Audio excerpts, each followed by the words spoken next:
पूर्वीच्या काळात एका राज्यात गुन्हा करून दुसऱ्या राज्यात पळून गेल्यानंतर तो गुन्हेगार कधीच सापडायचा नाही। पण आता ऑल इंडिया डेटाबेसेस तयार झाल्यामुळे पटकन आपल्याला त्या डेटाबेसेस मॅच करता येत आहेत आणि त्यांना आपल्याला शोधून काढता येत आहे।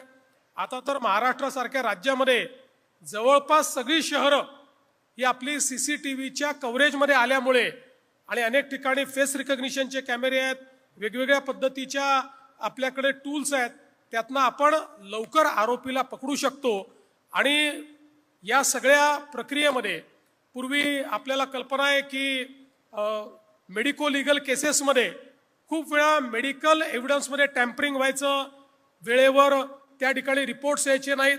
या सगळ्या गोष्टी आता आपल्या या प्लॅटफॉर्म्सवर आल्यामुळे त्या ठिकाणी जी काही कागदपत्र आहेत ती डायरेक्ट त्या ठिकाणी आपल्या व्यवस्थेमध्ये जातील आणि मेडिकल कॉलेज असेल किंवा जी काही आपली हॉस्पिटल असतील त्यांनाही त्या संदर्भातले रिपोर्ट हे त्या ठिकाणी व्हर्च्युअली पाठवण्याची आता सगळी व्यवस्था झाल्यामुळे या सगळ्या गोष्टींमध्ये जो काल अपव्यय व्हायचा आणि त्याहीपेक्षा ह्युमन इंटरव्हेन्शन असल्यामुळे टॅम्परिंग व्हायचं ते देखील होण्याची आता शक्यता उरलेली नाही।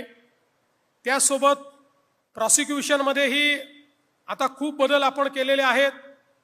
या सगळ्या कायद्यांमुळे आपल्याला इथे पाहायला मिळालं की पूर्वी जे तारीख पे तारीख व्हायचं ते आता करता येत नाही।